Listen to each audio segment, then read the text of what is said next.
Tes kepribadian yang ada hubungannya sama sejarah bangsa sama Sumpah Pemuda. Momen bersejarah yang terjadi hari ini, tanggal 28 Oktober 1928.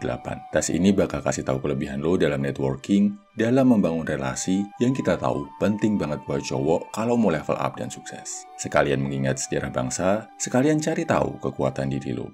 Pertanyaannya gini bro, di antara 3 tokoh Sumpah Pemuda ini, seandainya lo bisa jadi salah satu dari 3 tokoh ini, lo paling pengen jadi siapa bro? Opsi pertama, Sugondo Joyopuspito, anak muda yang jadi ketua Kongres Sumpah Pemuda, padahal usianya saat itu baru 23 tahun, yang berhasil mempersatukan anak-anak muda seluruh Indonesia untuk mendeklarasikan satu sumpah sakral yang jadi cikal bakal kemerdekaan negara kita. Opsi kedua, Muhammad Yamin, sekretaris Kongres Sumpah Pemuda, yang merumuskan ide dan teks Sumpah Pemuda, kayak yang sering lo baca sekarang ini, yang idenya berhasil bikin kesimpulan dan mufakat paling penting dalam Kongres Sumpah Pemuda. Opsi ketiga, W.R. Supratman, pencipta lagu kebangsaan Indonesia Raya yang pertama kali didengarkan melalui lantunan biolanya saat acara Kongres Sumpah Pemuda 1928, yang karyanya sampai sekarang abadi, jadi identitas yang gak bisa lepas dari bangsa Indonesia sampai puluhan, ratusan, bahkan mungkin ribuan tahun ke depan. Oke, lo paling pengen jadi siapa bro? Sugondo Joyopuspito sebagai Ketua Kongres Sumpah Pemuda, Muhammad Yamin yang berhasil merumuskan dan mencetuskan ide awal teks Sumpah Pemuda, atau W.R. Supratman, pencipta lagu Indonesia Raya yang pertama kali memperdengarkannya di acara Sumpah Pemuda. Gua kasih waktu 3 detik buat pilih. 1, 2, 3. Ini arti jawaban lo.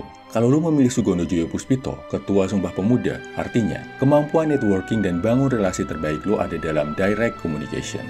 Komunikasi, ketemuan langsung, bikin deal-deal sama relasi lo.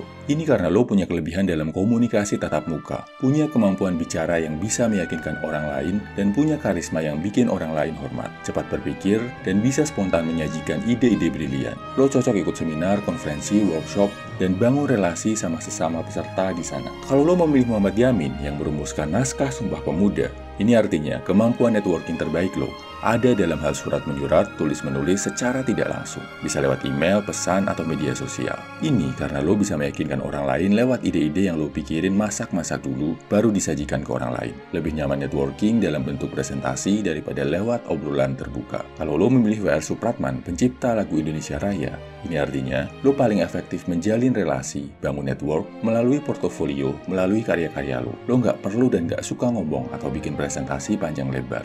Tapi, lo lebih suka bikin relasi lo terkesan, pakai kumpulan karya-karya yang udah lo bikin. Jadi fokus utama lo bukan di meyakinkan orang biar mau kerja sama, tapi biar karya lo yang bicara, yang nunjukin kehebatan dan kompetensi lo. Apa hasil yang lo dapat bro? Share di kolom komentar ya. Jangan lupa, sebagai pemuda Indonesia, kita punya kewajiban menjaga persatuan bangsa, menjaga semangat Sumpah Pemuda yang dideklarasikan sama para pahlawan bangsa. Salam Heavy Man, semangat!